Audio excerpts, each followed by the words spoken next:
줄 아노라. 아멘. 오늘 소유에 집착하는 교회라는 제목으로 우리 잠깐 말씀을 생각하기를 바랍니다. 우리는 지금 교회와 이단이라는 탁재일 교수님의 책을 갖고 거기에 다루는 주제들, 특별히 이단과 관련하여서 우리가 조심해야 될 부분들을 살펴보고 있습니다. 그런데 요즘에 제가 교회라고 하는 것에 물음표를 달고 있습니다. 그러면 교회가 뭔가 잘못하고 있다. 사실은 이것은 이단들이 교회를 향하여 비판하는 목소리에 대하여서 우리가 살펴보고 우리도 조심해야 된다라는 것을 기억할 필요가 있습니다. 지금은 이단과 관련한 것들을 생각하고 조심하자라는 취지에서 오후 예배의 말씀들을 생각하고 있다라는 것을 기억하시며 오늘 말씀을 잠깐 살펴보기를 원합니다. 우리 가만 보면 이단에 빠진 주변의 분들, 특별히 JMS라든가 또는 신천지라든가 이런 이단들을 보면 정말 자신의 삶을 우리가 보기엔 망가뜨리는 것 같은 모습이 있습니다. 가정을 떠나고 가족과 원수가 되는 것도 불사하고 그런 이단 단체에 속해서 활동을 하고 자기의 몸을 바쳐서라도 이단 교주의 마음에 들고 천국이나 거기서 말하는 것에 구원을 누리기를 원하고 있죠. 그런데 우리가 이해가 되지 않습니다. 여러분, 통일교에서는 우리가 잘 알고 있는 대로 짝을 지어주죠. 그래서 당신과 당신이 결혼하라, 이것도 예전 이야기일 수도 있겠지만 그런 일들이 있다면, 여러분, 제가 지금 나와서 여러분 앞에서 아무개 청년하고 아무개 청년이 결혼하라고 이렇게 이야기하면 알겠습니다 하고 들을 사람이 몇이나 되겠습니까? 그런데 이런 말도 안 되는 이야기가 이단 사이비 종파 종교 안에서 있는데 거기에 사람들은 그것을 그대로 받아들이고 살아간다는 것, 이해가 안 돼요. 이성적이지 않고 합리적이지 않습니다. 그런 모습이 어떻게 가능할까? 이런저런 연구들의 결과를 보니 4가지 정도를 지금 통제당하고 있어서 그 사람들은 맹목적으로 그 일에 따라갈 수밖에 없다라는 것을 밝혀냈는데, 한번 보니 이렇게 정리할 수 있습니다. 생활의 통제, 감정의 통제, 정보의 통제, 사고의 통제, 이런 것들을 다 통제당하다 보니까 이것이 옳은 것인지 틀린 것인지, 이것이 합리적인지 비합리적인지, 이성적인지 비이성적인지, 상식적인지 비상식적인지 알 수 없게 된다. 이걸 뭐라 그러냐? 마인드 컨트롤이다 라고 말하고, 흔히 성경에서 미혹이라고 말하고, 우리가 알아듣기 쉽게 말한다면 세뇌라고 말할 수 있습니다. 생활, 감정, 사고, 감정, 정보들을 다 통제해버리니까 세뇌가 돼버려요. 그래서 그러면 그런 줄로 밖에 생각할 수 없습니다. 내 삶이 완전히 통제당해서 내 마음대로 할 수 있는 것은 없는 것처럼 여겨지기도 합니다. 그러면 간단하게 한번 살펴보죠. 먼저 생활의 통제라고 하는 것은 끊임없이 지시합니다. 명령합니다. 그래서 여유를 두지 않습니다. 내 일상의 생활, 내 취미 생활 이런 거 할 겨를을 주지 않죠. 그래서 일상의 자유, 시간, 정신까지도 통제합니다. 생활을 완전히 통제해버립니다. 두 번째로 정보를 통제하는데, 흔히 우리가 정보를 받아들일 수 있는 대중매체들, 언론, 인터넷을 통한 정보 습득을 악한 것이라고 말하면서 그렇게 하지 못하게 합니다. 친구를 만나는 것도, 또 가족을 만나는 것도 때로는 관계를 끊어버리게 만듭니다. 그러니 생활, 정보 이렇게 통제당하니까 내가 이곳에서 생활하면서 여기에서 배우는 것만이 전부인 것처럼, 여기에서 알려주는 것만이 전부인 것처럼 생각하게 되지요. 그 다음에 그러다 보니 사고 통제를 당하는데, 교리교육으로 자유로운 생각을 제한하고 교주를 거부할 수 없는 신으로 믿게 만듭니다. 그래서 거기서 말하는 교리들이 절대적인 것이다, 이것을 벗어나서는 안 된다라고 말하죠. 네 번째, 이러한 모든 것들을 통해 또 특별히 감정을 통제하는데 죄의식과 관련이 있습니다. 너는 죄인이다, 너는 약하다, 넌 아무것도 할 수 없다, 그러면서 종말론적인 위기감과 합하여서 무기력감을 느끼게 만듭니다. 철저하게 복종하게 만들죠. 이런 상황들, 여러분들 그러다 보니까 우리가 이해가 가지 않습니다. 우리는 바깥에서 많은 정보들을 대하고 많은 내 일상생활을 하면서 자기 개발을 하기도 하고 꿈을 꾸기도 하고 상상하기도 하고 그러는데, 이 사람들은 그야말로 마치 노예가 된 것처럼, 감정의 노예, 사고의 노예가 돼버린 것처럼 거기서 가르쳐주는 것만 받아서 그대로 사고하고 생각하고 그렇게 생활할 수밖에 없다. 심지어는 느끼는 것까지도요, 감정까지도. 특별히 무엇과 관련해서요, 종말이 다가왔는데 너는 이것이 악하다, 그러면 천국에 갈 수 없다, 그러면 구원받을 수 없다. 그러다 보니까 정말 마음이 그야말로 가난해집니다. 그래서 어쩔 줄 몰라 하며 시키는 대로 할 수밖에 없죠. 이런 일들이 일어나서 사람들은 그 이단의 마인드 컨트롤 또는 미혹, 그런 세뇌 속에서 우리가 생각하는 이성적이거나 합리적이거나 상식적인 일들을 못합니다. 자, 그런데 이단은 이런 것들을 행한다 라고 하는데 왜 굳이 거기에 있어야 합니까? 나오면 되죠. 우리가 아니라고 가르쳐주면 쉽게 나와야 되는 것 아니겠습니까? 그런데 그럴 수 없는 이유가 있다라는 겁니다. 그 이유는 거기에 있는 것이 아니라 우리에게 있다라는 것입니다. 그림으로 한번 표현해 봤습니다. 여러분, 이단 사이비의 마인드 컨트롤, 세뇌 또는 미혹, 이런 것들을 알려주면 당연히 나와야 되는 것 아닌가 생각이 되어지는데, 우리 사회는 차별이 만연하고 우리의 가정은 너무나 불편합니다. 우리의 교회는요, 타락했고요. 그러니 차라리 여기가 낫다는 겁니다. 여기 이단 사입이 비록 너희가 말하는 대로 이성적이지 못하고 합리적이지 못하고 상식적이지 못해 좋다, 그럴 수 있어도 나를 사랑해준다, 나를 이해해준다, 나를 가족처럼 따뜻하게 대해준다, 내 말에 귀를 기울여준다, 이런 식으로 착각하게 만들어버립니다. 그리고 실제로 친절하게 대해주고요. 아까 사회는 차별이 만연하다, 우리나라 사회에 차별이 만연하지 않습니까? 그래서 그 차별을 막아보자고 하는 외침들도 있는데, 그 외침이 먹히는 게 뭡니까? 실제로 차별이 많아서 그렇다. 사람들은 그럼 차별을 막아야지, 차별은 안 좋은 거야, 이렇게 말하지만 그 뒤에 숨어있는 사탄적인 요소들이 있다는 것조차도 보지 못할 지경이 되었다라는 겁니다. 그리고 가정은요, 가정은 내 편이 가득한 곳이고 내가 너무나도 편안한 곳이고 내가 안전을 누릴 수 있는 곳이어야 하는데, 가정에는요, 부모님들도 각자의 삶을 살아가면서 어떻습니까? 굉장히 불편한 곳이 돼요. 나를 편들어주는 것이 아니라 나에게 잔소리만 많은 곳이 됩니다. 그래서 마음 편하게 있기보다는 오히려 불편함, 거짓말, 속임이 있어야 되는 곳, 어색함이 있는 곳이 가정이 됩니다. 왜요? 우리의 가정이 병들어가고 있기 때문이죠. 우리의 가정이 세상, 신앙의 모습이 아니라 세상을 따라가느라 성공주의에 빠져 있기 때문에 우리들 서로가 사랑하지 못하고 편안함을 누리지 못하는 곳이 됩니다. 아이들만 해도 그러지 않습니까? 너 시험 잘 봤어? 시험 보느라 고생했다라는 것이 아니라 시험 잘 봤냐고, 아이가 아팠는데 아픈 것이 지금 어떠냐, 괜찮냐가 아니라 아파도 시험 볼 건 잘 봐야 되는 거 아니냐, 이렇게 말합니다. 왜? 성적이 중요하니까. 오죽하면 행복은 성적순이 아니잖아요. 이런 말들이 나올 지경입니까?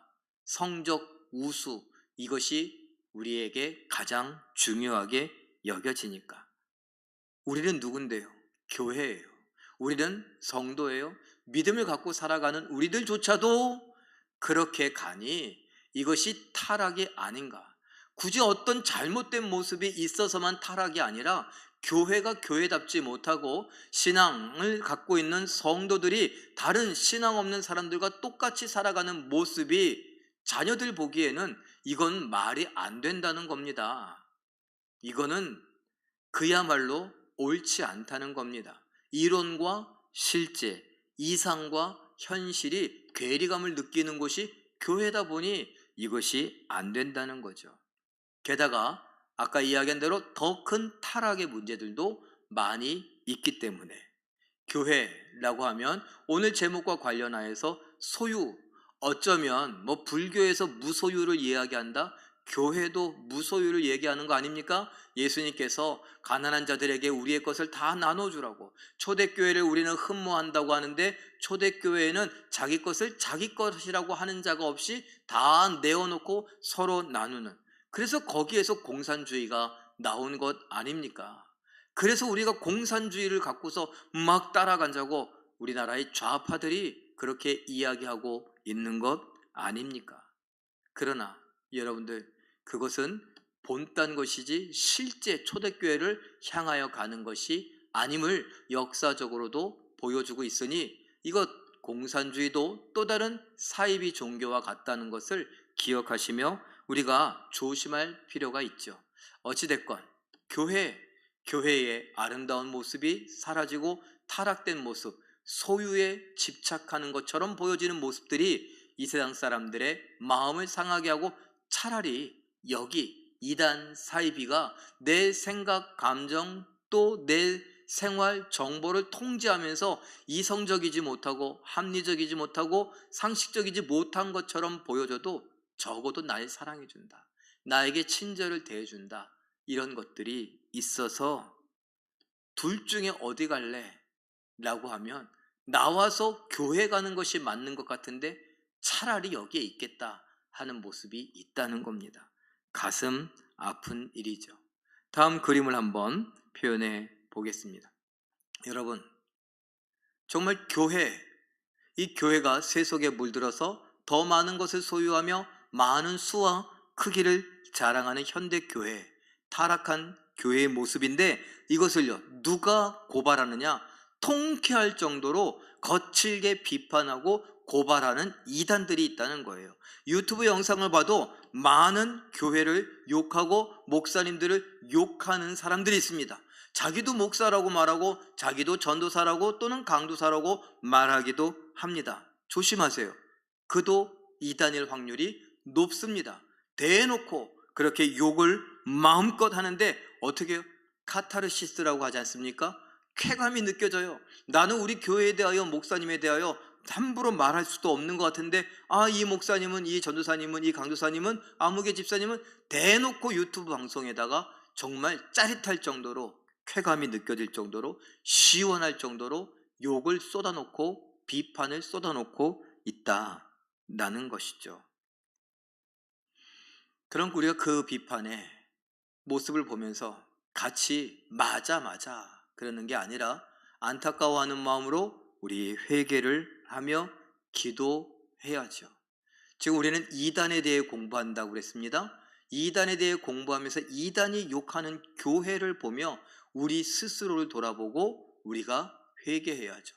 다윗이 압살롬에게 쫓겨 도망가는 신세가 되었습니다. 아들이 반란을 일으켰고 아들이 아버지에게 활과 창을 겨누고 있습니다. 그것에 이 아버지가 맨발로 도망가는데 사울의 가문의 시므이라고 하는 사람이 다윗을 저주 악당합니다. 그때 장군들이 나와서 저놈을 그냥 당장에 쳐 죽이겠습니다. 저놈이 다시는 저런 말을 못하게 하겠습니다. 그때 다윗이 했던 말을 기억합니까? 놔둬라. 하나님께서 저의 입을 통해 나에게 하시는 말씀 아니겠는가? 여러분, 이단들이 잘못했죠. 그러나 그 이단들의 외침, 그 외침을 들으며 저런 나쁜 것들 이러는 것이 아니라 우리 스스로를 돌아보며 우리가 하나님 앞에 죄를 범하고 있는 것은 아닌가? 돌아가며 회개해야 될 것은 없는가? 생각할 필요가 반드시 있습니다. 마태복음 19장 21절 말씀 읽어보죠. 시작. 예수께서 이르시되 내가 온전하고자 할진대 가서 내 소유를 팔아 가난한 자들에게 주라. 그리하면 하늘에서 보화가 내게 있으리라. 그리고 와서 나를 따르라. 아멘. 여러분, 온전하고자 하냐? 너의 믿음이 바르고자 하냐? 경건하고자 하냐? 거룩하고자 하냐? 예수님을 따르고자 하냐? 하나님 앞에 하나님 백성다운, 천국의 백성다운 삶을 살고자 하느냐? 그렇다면 내 소유를 팔아 가난한 자들에게 주어라. 이 원문을 살펴보면 이 소유라고 하는 것이 땅이라는 이야기로 먼저 해석되어져야 한다라는 의견이 있습니다. 땅을 소유하는데 이 땅 다른 사람들에게 거둬서 살고 내가 내 걸로 만들 수 있죠. 그런데 이스라엘 사람들에게는 희년 제도가 있습니다. 그 희년이 되면요 어떻게 해야 돼요? 돌려주어야 돼요.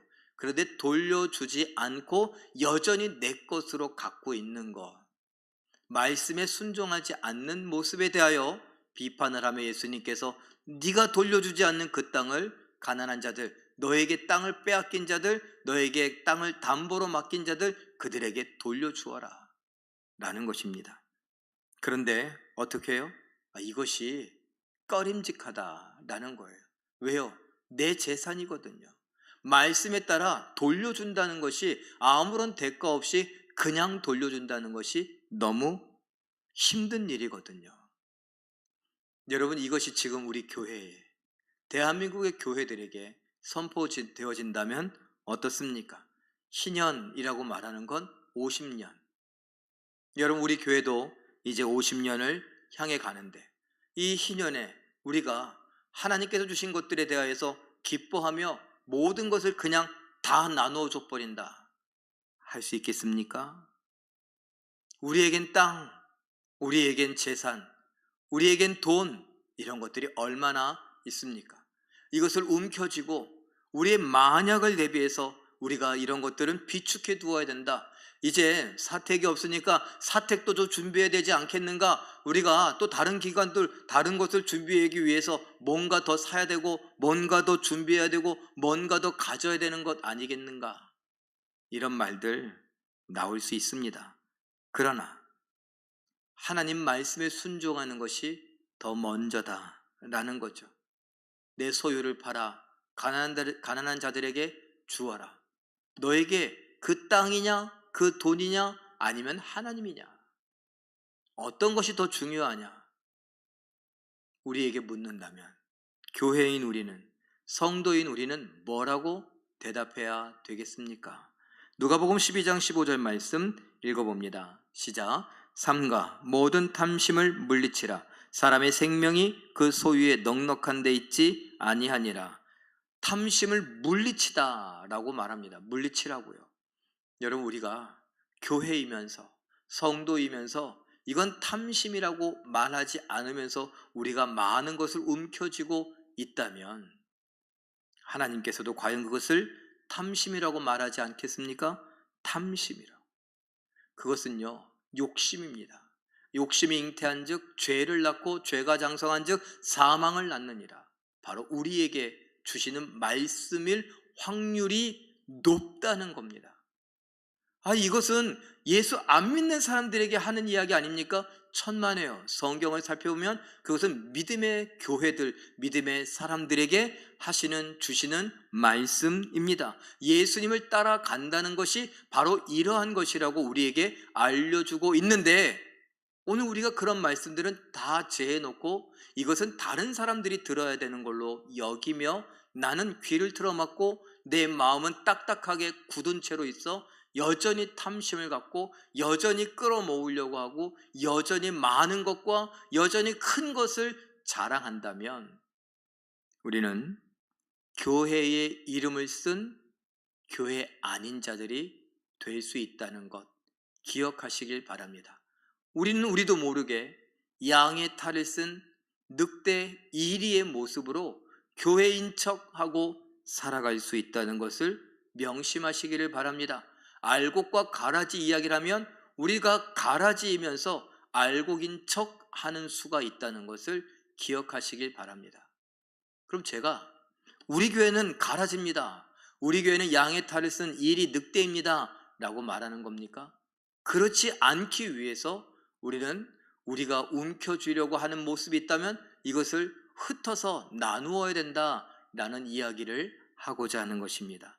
돈이 더 중요한 것이 아니라, 집이 더 중요한 것이 아니라 하나님의 말씀이 더 중요하다라는 것을 이야기하는 것입니다. 그것이 우리가 마땅히 해야 할 일이니 잘못된 부분들은 회개하고 잘못되지 않은 방향으로 가자고 외치고 있는 것이죠. 마태복음 7장 15절 말씀 읽어보죠. 시작. 거짓 선지자들을 삼가라. 양의 옷을 입고 너희에게 나아오나 속에는 노략질하는 일이라. 아니, 사람들이 타락한 교회에 있느니 차라리 나를 인정해주고 친절하고 정말 상냥한 이런 이단 사입이 좋다, 그게 뭔들 거기에 있는 것이 낫다라고 하지만 우리는 알고 있죠. 거기에 있다 보면 어떻게 됩니까? 우리의 삶이 더 피폐해집니다. 왜요? 그들은 정말 그야말로 양의 탈을 쓴 일이 늑대이기 때문에. 그들의 목적은 무엇입니까? 우리 것을 다 빼앗아 먹기를 바라기 때문에 그렇습니다.